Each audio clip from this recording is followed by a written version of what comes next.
रसपान कीजिए आज की कथा का और इसके पहले का अध्याय सुनने के लिए एक बार फिर से आप सभी का बहुत बहुत धन्यवाद। आज के इस वीडियो में आप रसपान करेंगे एक वैश्य तथा ब्राह्मण की कथा, सूर्य मंदिर में पुराण वाचन और भगवान सूर्य को स्नानादि कराने के फल के बारे में। श्री ब्रह्मा जी कहने लगे, दिन दिन मैं आपको पितामह और कुमार कार्तिकेय का एक आख्यान सुना रहा हूँ जो पुण्यदायक, पापनाशक और कल्याणकारी है। एक बार सभी लोकों के रचयिता पितामह सुख पूर्वक बैठे हुए थे। उनके पास श्रद्धा भक्ति से समन्वित होकर कार्तिकेय ने आकर प्रणाम किया और कहने लगे, विभो, आज मैं दिवाकर भगवान सूर्यदेव का दर्शन करने के लिए गया था।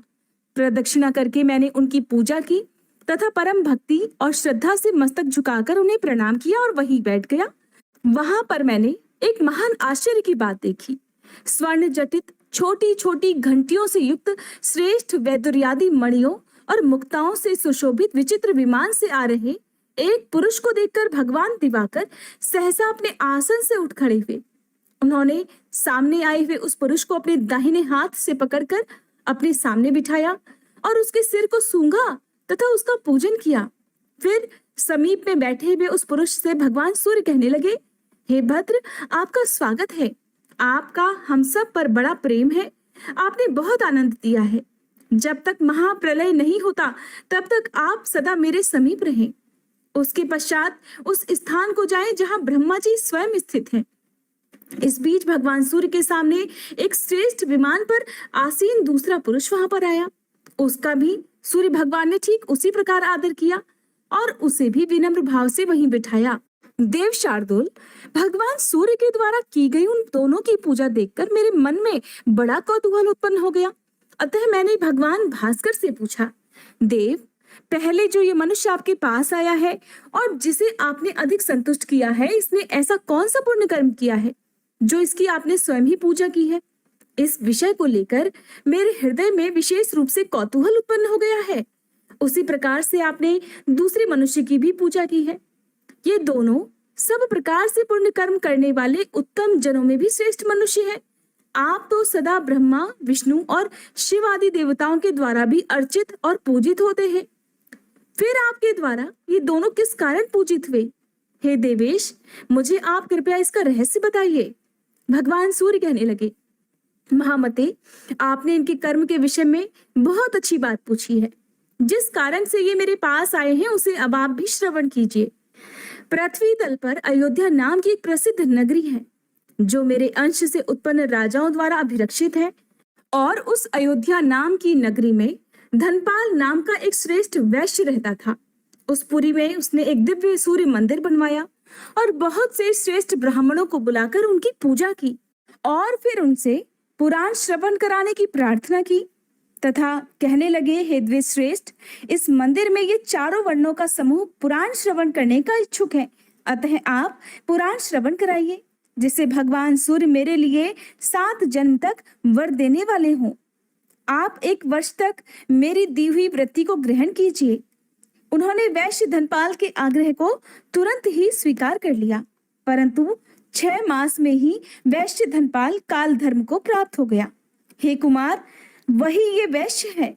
मैंने इसी को लाने के लिए विमान भेजा था। पुण्य आख्यान को कहने या सुनने से जो फल और तुष्टि प्राप्त होती है, ये उसी का फल है।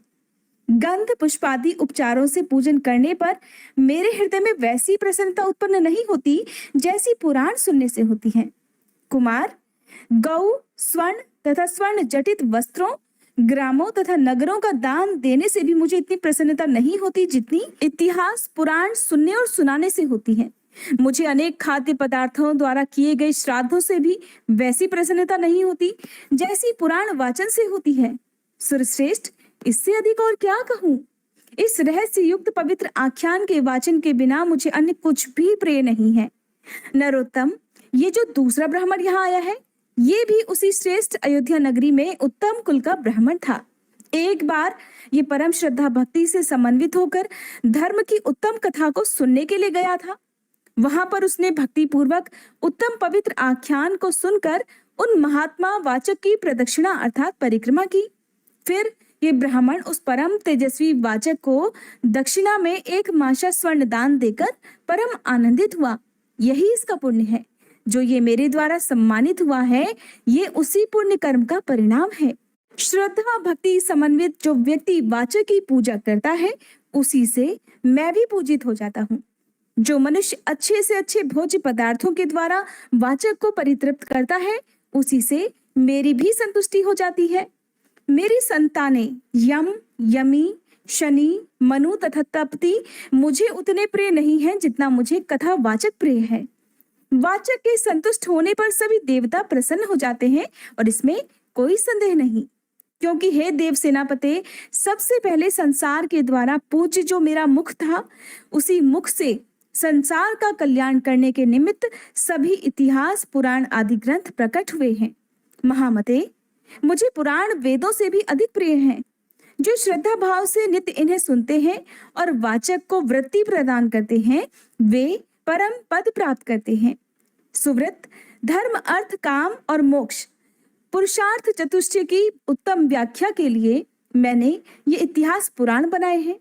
वेदों का अर्थ अत्यंत दुर्जेय है, इसलिए महामते इनको जानने के लिए ही मैंने इतिहास पुराणों की रचना की है। जो मनुष्य प्रतिदिन पुराण श्रवण का उत्तम कार्य करता है, वह सूर्यदेव से ज्ञान प्राप्त कर परम पद को प्राप्त कर लेता है। वाचक को जो दक्षिणा देता है, वह सूर्यदेव के लोक को प्राप्त करता है। हे सूर्यश्रेष्ठ, इसमें आश्चर्य क्या है?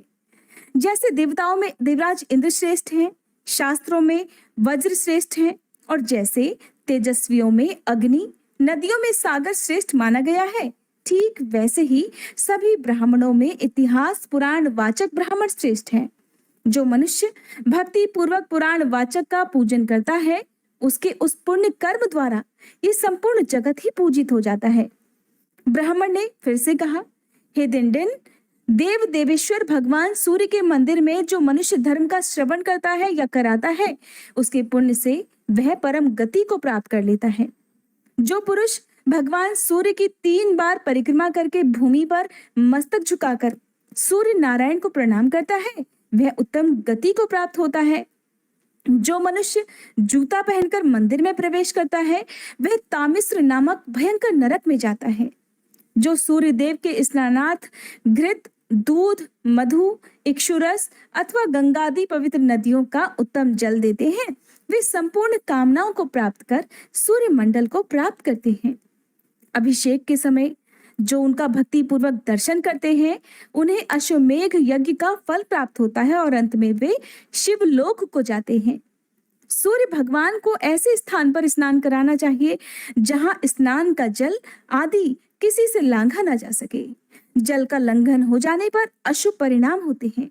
अब जानिए सूर्य मंदिर निर्माण का फल तथा यमराज का अपने दूतों को सूर्य भक्तों से दूर रहने का आदेश, घी और दूध से अभिषेक के फल के बारे में। श्री ब्रह्मा जी कहने लगे, हे वासुदेव, जो मनुष्य मिट्टी, लकड़ी और पत्थर से भगवान सूर्य के मंदिर का निर्माण करवाता है, वह प्रतिदिन किए गए यज्ञ के फल को प्राप्त कर लेता है। भगवान सूर्य नारायण का मंदिर बनवाने पर वह अपने कुल को 100 आगे और 100 पीछे की पीढ़ियों को सूर्यलोक प्राप्त करा देता है। सूर्यदेव के मंदिर का निर्माण कार्य प्रारंभ करते ही 7 जन्मों में किया गया जो थोड़ा या फिर बहुत अधिक पाप है, वो भी नष्ट हो जाता है।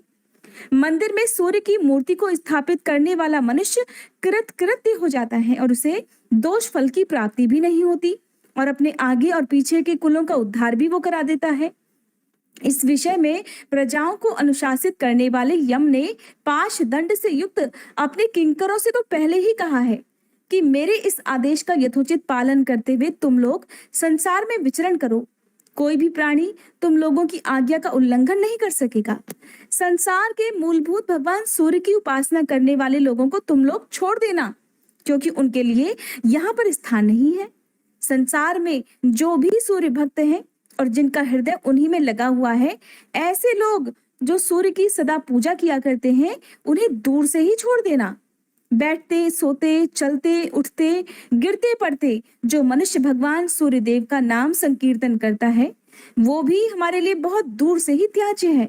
और जो भगवान भास्कर के लिए नित्य नैमित्तिक यज्ञ करते हैं उन्हें तुम लोग दृष्टि उठाकर भी कभी मत देखना। यदि तुम लोग ऐसा करोगे तो तुम लोगों की गति ही रुक जाएगी।